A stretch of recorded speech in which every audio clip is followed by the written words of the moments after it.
Hello नमस्कार साथियों। साल 2024 साल का अंतिम महीना दिसंबर महीना, लेकिन यह साल जो है हम सब भारतवासियों के लिए यह बहुत ही दुख का है कि न जाने बहुत सारे ट्रेन एक्सीडेंट हुआ और ट्रेन एक्सीडेंट में बहुत सारे सैकड़ों की संख्या में लोग मारे गए, एक्सीडेंट में मर गए। लेकिन साल 2024 का अंत का महीना, दिसंबर का महीना, जयपुर राजस्थान में नेशनल हाईवे पर बहुत सारे लोग हैं, वह जिंदा जलकर किसी ने कभी उम्मीद भी नहीं किया होगा, कभी सपने में भी नहीं देखा, भगवान करे किसी के साथ ऐसा ना हो। लेकिन यह जो हादसा है दिसंबर का महीना, यह जयपुर में 12 लोग जिंदा जल गए, उनकी शरीर का सिर्फ छाया पड़ती रह गया, केवल हड्डी का पदचिन्ह रह गया।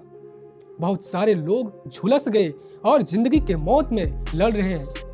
भगवान से दुआ है कि वो लोग जल्द ठीक हो। लेकिन इससे बड़ी चीज है कि इतनी बड़ी हादसा हो गई, इससे पीछे कारण क्या है, उन कारणों को जानेंगे। आज के हम आपको रिपोर्ट में दिखाएंगे क्या उसका कारण है। और उससे पहले इस हादसे कितनी बड़ी हादसा है, इसके विजुअल को आपको दिखाते हैं। इस विजुअल को देखिए, क्या है इस विजुअल में और किस तरह से मानव को त्राहित करने वाले, भारत को प्रभावित करने वाले यह जो कारण है बहुत ही निंदनीय, बहुत ही प्रशासन का रवैया, बहुत ही ऐसा किसी के साथ ना हो।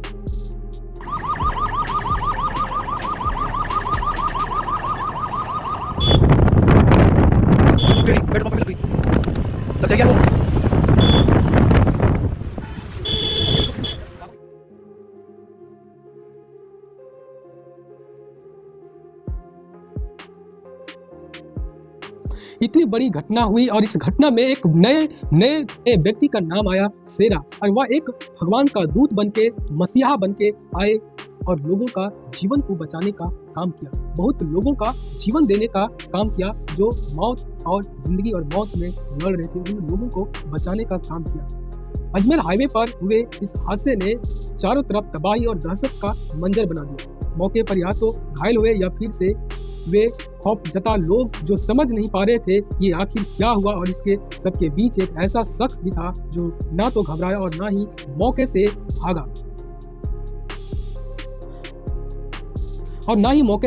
भागा, बल्कि अपनी जान पर खेलकर कई लोगों की जिंदगियां बचाई। इस खौफनाक हादसे के दौरान मौके पर दूत बनकर आया भंकरोटा हरमपुरा निवासी सोरा गढ़वाल।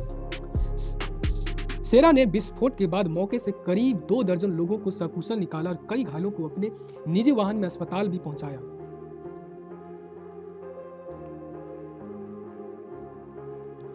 जब आग के करीब 300 मीटर के दायरे में कोई जाने को तैयार नहीं था, तब मौके पर मौजूद सोरा ने अपनी जान की परवाह किए बगैर कई घायलों को आग के दायरे से दूर निकाला। और ये थी सोरा मसीहा का काम किया। ये आप चिन्ह देख सकते हैं, पद चिन्ह, जो चिन्ह उनका किसी व्यक्ति का, भगवान इनकी आत्मा को शांति करे, शांति दे, अपने चरणों में स्थान दे, जिनका आप विजुअल देख सकते हैं। केवल आप विजुअल को ही एनालाइज कर सकते हैं किस तरह का, कितने बड़े पैमाने पर त्राहिमाम हुआ है। केवल देखिए इनका निशान, जमीन पर केवल निशान रह गया है।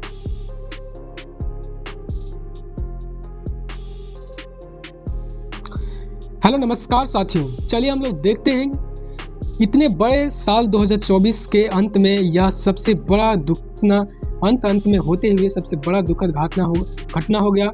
और इस घटना में क्या हुआ, आखिर एक्चुअली में कारण क्या था, वह चीज को हम लोग जानेंगे, देखेंगे। और यह जो रिपोर्ट है वो दैनिक भास्कर का रिपोर्ट है और इस रिपोर्ट में हम पूरा लाइन बाय लाइन जानेंगे कि कारण क्या था, किन वजहों से इतना बड़ी घटनाएं घट गई। तो ये जो देखिए 12 लोग जिंदा जल गए, जिंदा, एक भी जिस्म को कफन नहीं मिला, 27 लोग 80% झुलस गए। इनकी जिंदगी की दुआ हम सब करते हैं, भगवान हो, अल्लाह हो, ईश्वर हो, हर अपने अपने भगवान से, गॉड से प्रार्थना करते हैं, भगवान इन लोगों का जिंदगी जो झुलस गए उनका जिंदगी कम से कम बख्श दे, भगवान से दुआ है। और यहाँ पर चलिए हम लोग देखते हैं इस रिपोर्ट में क्या है।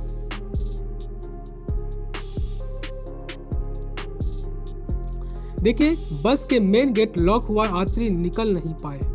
बस का जो मेन गेट है वो लॉक हो गया, यात्री निकल नहीं पाए। सुबह के 5:44 बजे थे। सुबह के 5:44 बजे थे। उदयपुर से 34 यात्रियों को लेकर जयपुर आ रही स्लीपर कोच बस के यात्री जा चुके थे।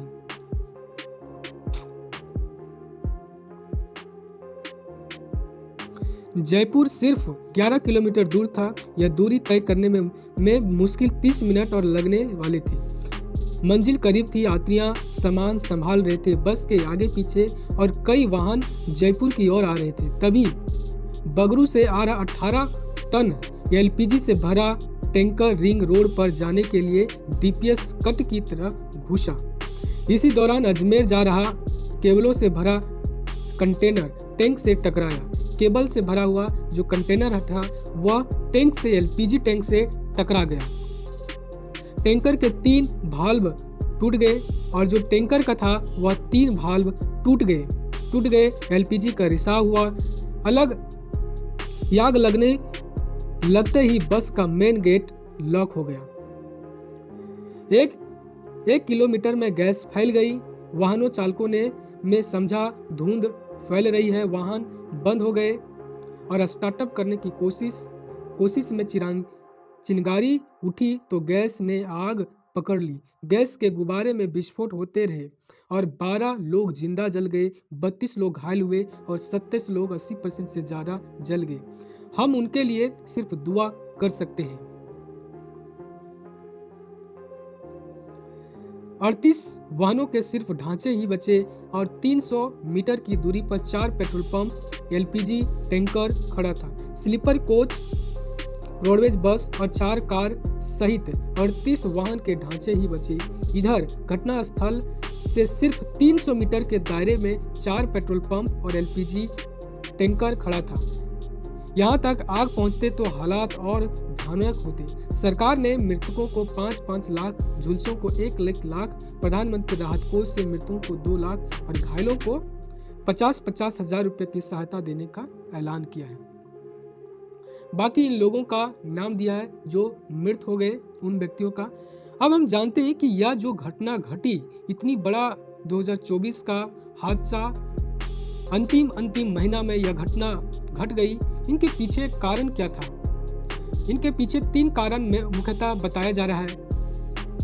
3 कारण इनका मुख्यतः बताया जा रहा है।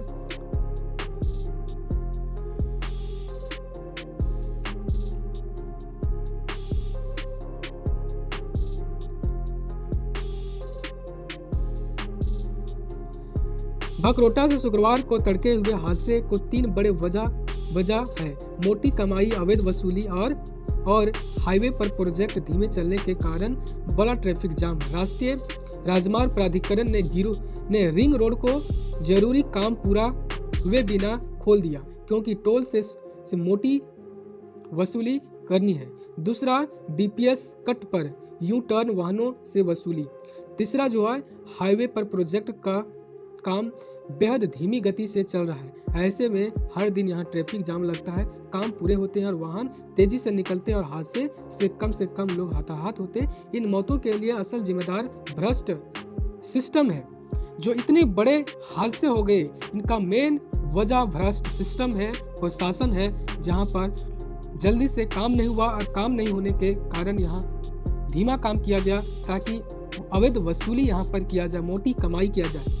पहली वजह 6 साल में भी फ्लाईओवर नहीं बनाया गया। एनएचआई 6 साल में भी फ्लाईओवर नहीं बना पाया। इधर पुलिस ने 4 साल पहले ही एनएचआई को बिना फ्लाईओवर लिंक के रिंग रोड को शुरू नहीं करने के लिए कहा था।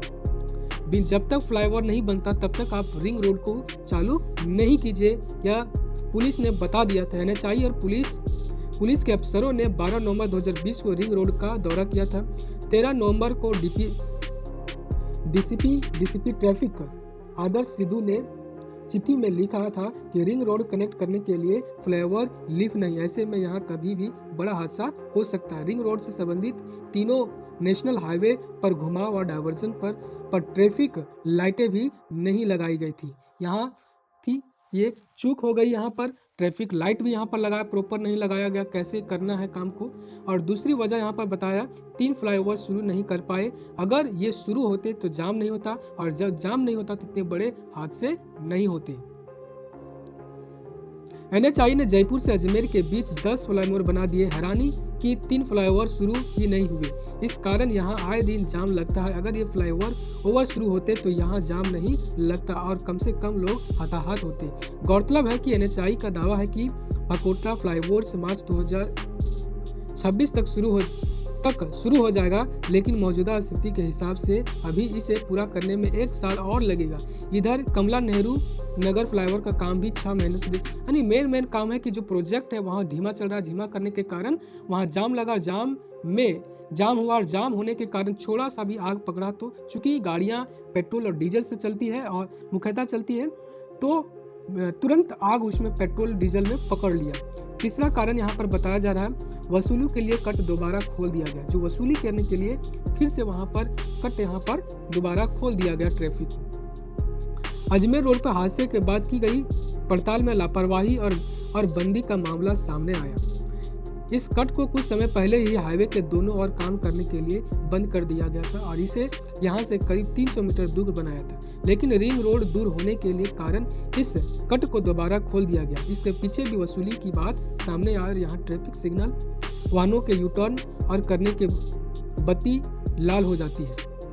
यदि वाहन यूटर्न करेगा तो बत्ती लाल हो जाती है, इसके कारण वाहन चालकों से वसूली की जाती है। हादसे की आशंका के बाद भी इस कट को बंद करने के लिए पुलिस प्रशासन ने कोई फैसला नहीं लिया। यानी जो इतने बड़े हादसे हुए इसके पीछे बहुत सारे कारण हैं और मुख्य रूप से प्रशासन, वहाँ की जो प्रशासन है वह सबसे बड़ा, वहाँ पर अवैध वसूली धंधा चल रहा। हम मांग करते हैं कि भगवान जो लोग झुलसे हैं उनको जिंदगी वापस दोबारा मिले, और इसके पीछे जो प्रशासन के लोग जिम्मेवार हैं उसके ऊपर सख्त कार्रवाई हो, ताकि इस तरह के लोग प्रशासन में बैठकर लापरवाही ना करे, दूसरे की जिंदगी के साथ खिलवाड़ ना करे। लेकिन इनके बीच जो एक नया नाम उभर कर आता है, सेरा नाम का व्यक्ति, सेरा और सीताराम ने जो यहाँ पर हीरो के रूप में, विलन के रूप में काम किया। देखिए, जगतपुरा के रहने वाले सीताराम शर्मा और भांकुरा गट्टा के स्थित गढ़वालों की भांगी निवासी सेरा ने 3 वाहनों में गंभीर रूप से झुलसे 13 लोगों को अस्पताल पहुंचाया। और सीताराम शर्मा ने बताया कि रिश्तेदारी में आए थे, इस दौरान जोरदार धमाका हुआ तो तत्काल मौके पर पहुंचे और इस दौरान राधे श्याम भागते हुए आया और अस्पताल ले जाने के लिए कहा। इन्होंने एक बड़े ही अच्छे काम किया और लोगों का जिंदगी बचाया। सेरा जो व्यक्ति है वह एक दूत बन के आया, लोगों की जिंदगी को, अपनी जिंदगी को दांव में रखकर उन्होंने लोगों का जिंदगी को बचाया।